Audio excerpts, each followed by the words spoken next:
incredibly valuable. Let's go back to the Clark effect from a commercial standpoint. All sellouts. Hold on, we also had Stephanie White hating on Caitlin Clark's fan base, talking about they're toxic and all this stuff. Whoa, you ain't have to come over here. We didn't ask for your ass to be here. You knew what it was. For one, that's false. You following that Scott Agnes lie, that's false. The fan base is not toxic and all of that. People just hold y'all accountable for y'all's actions, and y'all don't like it. That's the truth. That's the truth. You guys sold out across the spectrum, record ticket prices. I mean, the growth just kept going. Every time you thought there was a ceiling, you guys just broke. Pay close attention to what Lisa Bluder highlighted in that moment. She clearly explained how social media exposure, constant television coverage, and an exciting, must-watch style of basketball combined to turn Caitlin Clark into a once-in-a-generation star at Iowa. That exact formula built Clark's national profile and reshaped how fans view women's basketball. What makes this interview especially important right now is the timing. As of January 2025, Stephanie White is coaching a completely different system in Indiana. The Fever shifted from being the #1 offense in the WNBA after the Olympic break to a restructured approach that no longer fully revolves around Clark's strengths. Meanwhile, Bluder, the coach who spent 4 years developing Clark, just explained why her system worked so well. The contrast between these two philosophies could not be more obvious. Jesus.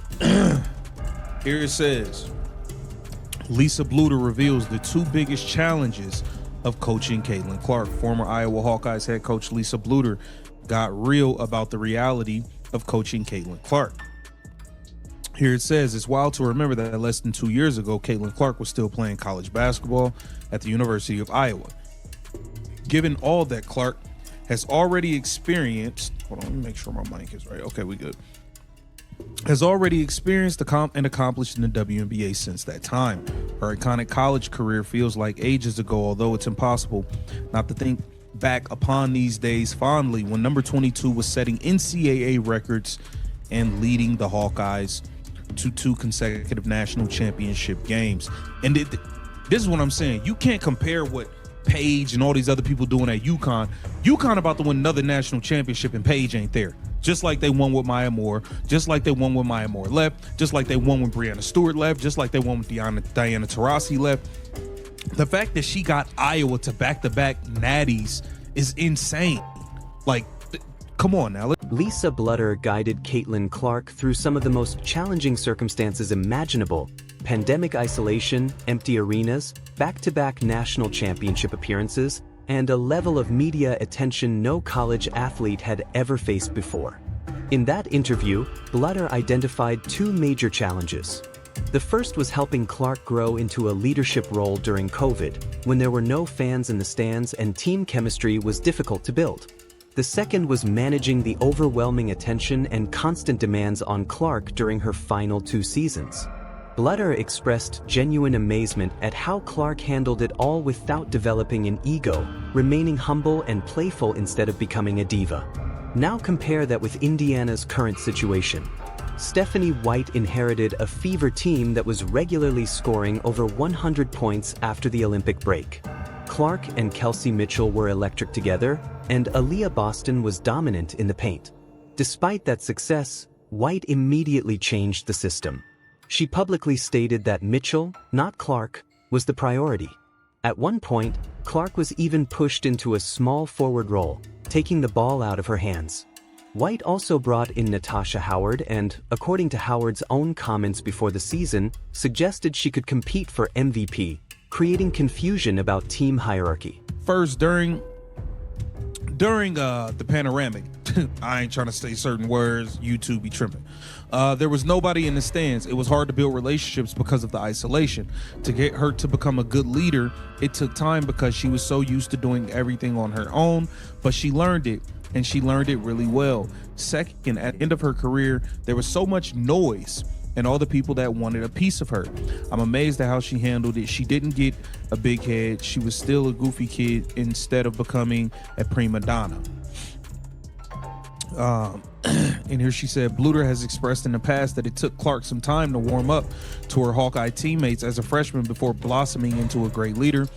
And her stance on Clark being able to block out all the noise that came during her upperclassmen years also makes sense. Several of Clark's teammates with the Indiana Fever have spoken about her goofy side, which Bluder also alluded to. It's awesome to hear that Clark has managed to keep this aspect of her personality in. Bluder revealed something critical that often gets overlooked. Clark didn't become an elite leader overnight because she was used to carrying so much responsibility herself. Leadership took time to develop. By her junior and senior seasons, Clark had grown into a complete leader, but that growth required patience and trust from her coach. Bluder never forced Clark into a rigid system. Instead, she designed the system around Clark's rare abilities. Iowa's offense was simple but effective. Put the ball in Clark's hands, space the floor, and let her create. That isn't lazy coaching, it's intelligent coaching. When you have a player who can pull up from 35 feet, throw no-look passes through traffic, and read defenses at an elite level, you don't limit her with excessive structure. You guide her while giving freedom. That same approach made the Fever nearly unstoppable in the second half of last season. Christy Sides, despite her flaws, understood one basic truth: get out of Caitlin Clark's way. With Clark controlling the offense, Mitchell thriving off the ball, and Boston dominating inside, the system became devastatingly effective without being complicated. She constantly has to deal with. Now, Mama Bluder has been the best. I wish Lisa Bluder was still interested in coaching, because it's clear Stephanie White don't know what the hell she's doing with Caitlin Clark. Stephanie White at one point in time had Caitlin Clark playing small forward. Yeah, absolutely ridiculous. Put the girl at small forward, taking the ball out her hands. She keeps talking about, oh, this Kelsey Mitchell's the priority. She was the priority last year. She'll be the priority. This lady don't know what the hell she's doing. I think she was sent over here to sabotage this whole thing. Stephanie White doesn't know what the hell she's doing. You had the #1 offense with the Indiana Fever, especially that post-Olympic break with Caitlin Clark and Kelsey Mitchell putting on shows with Aliyah Boston night in and night out, scoring 100+ every night. And you come here and change the entire offense. You seem like you're more focused on Ari McDonald, who was at the unemployment line before the season even. This is where the discussion becomes even more revealing. Bluder emphasized that Clark never turned into a diva despite the pressure and attention. She stayed grounded, joyful, and connected to her teammates. That directly contradicts the narrative pushed by certain WNBA media members, and even Stephanie White herself, that Clark's fan base is toxic. White made public comments before the season criticizing the fan base, which is a strange stance for a coach leading the most popular player in women's basketball. Those fans filled arenas, boosted team valuation, and helped drive historic TV ratings. Instead of addressing legitimate concerns about her offensive system, White and some local media figures have chosen to deflect criticism by blaming the fans. When analysts question whether the system maximizes Clark's talent, the response isn't data or results. It's labeling critics as toxic. That's not leadership, that's avoidance. Access to Clark during these developmental college years was Lisa Bluder, her Iowa head coach. Bluder retired from coaching after Clark's senior year in 2024, and her longtime assistant Jan Jensen took over the program, and Jan Jensen's doing a hell of a job as well. While Bluder has been seen at Iowa games and is still a part of the Midwest women's basketball scene, she occasionally does color commentary on the Big Ten Network. She has certainly been out of the spotlight more than she was as a head coach, especially during Clark's 4-year tenure in Iowa City. Here she says, Lisa Bluder details the hardest part of coaching Caitlin Clark. At one point in their discussion, Bluder was asked, what was the hardest part about... Bluder's reminder that Clark led Iowa to consecutive national championship games provides crucial context that often gets ignored. Some people try to compare Paige Bucher's success at UConn with Clark's Iowa career, but the comparison falls apart. UConn is a dynasty built to win championships regardless of the roster. They've done it with Diana Taurasi, Maya Moore, and Brianna Stewart. Iowa, on the other hand, had never reached a national title game before Caitlin Clark. Clark didn't join a powerhouse, she created one. She carried Iowa to back-to-back championship appearances and put the program on the national map. That wasn't a system elevating a player, that was a player elevating an entire program. Bluder recognized that reality and allowed Clark to shape Iowa's identity. Stephanie White appears to misunderstand that lesson. Instead of letting a generational talent define the system, she's focused on enforcing structure, roles, and veteran priorities.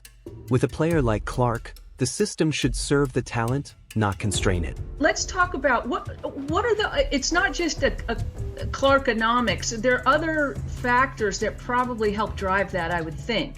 Or was it just an individual phenomenon based on a generational player? What are the factors that you think created Clarkonomics? Well, I do think that she is a generational player and people were attracted to that.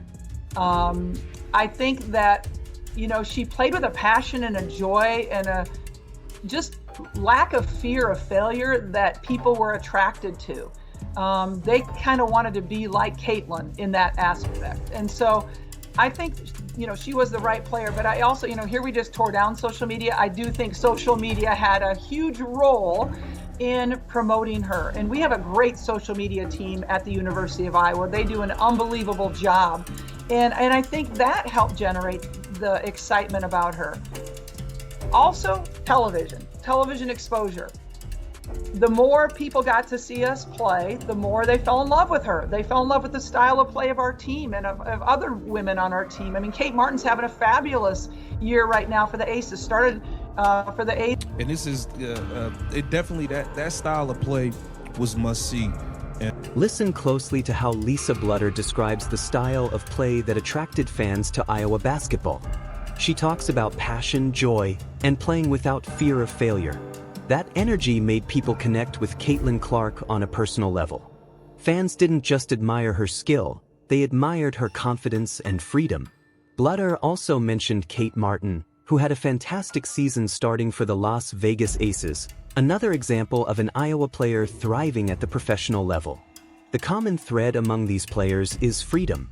Bluder allowed her athletes to play with creativity, to take risks, and to express themselves on the court. That's why Iowa games were must-watch television. The team played fast, loose, and confident. Now compare that to Indiana under Stephanie White. The pace is slower. The offense is more structured but far less dynamic.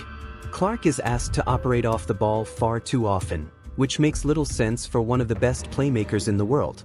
The offense feels mechanical rather than natural. More importantly, the results back this up. The Fever's offensive rating declined after White took over. They went from being among the league's most efficient teams to a middle-of-the-pack offense. That's not opinion, that's statistical reality.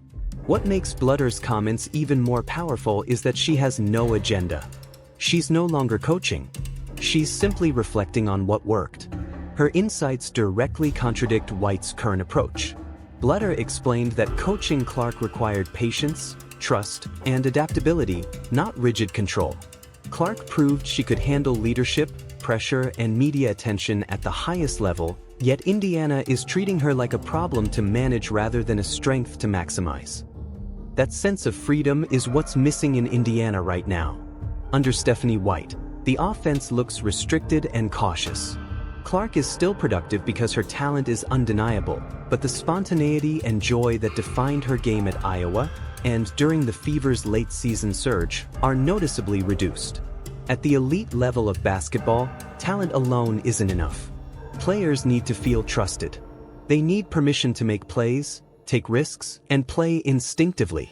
When a coach installs a system that suppresses a player's natural instincts, even great players become less effective. That's exactly what's happening with Caitlin Clark. White's system is working against Clark's strengths instead of enhancing them. The results are clear. The offense is less efficient, less exciting, and less dangerous than it was before. The irony is that White is known as an offensive-minded coach, a supposed system builder. But complexity doesn't equal success. Sometimes the simplest approach is the most powerful. Give the ball to your best player and let her lead. Lisa Bluder understood that at Iowa. Christy Sides eventually understood it in Indiana. Stephanie White still hasn't, and it's costing the Fever momentum and wins. The bigger question now is whether White is willing to adapt. If she continues forcing her system instead of building around Clark, the Fever risk wasting a crucial year of Clark's prime. In a league where championship windows are short and competition is increasing, that's unacceptable. Bluder's comments should be mandatory viewing for any coach handling a generational talent. Trust them. Empower them. Build around their strengths. Don't overthink it. Iowa proved this formula works. The Fever proved it last season. Give Caitlin Clark the ball, space the floor, and let her create. Everything else is just noise.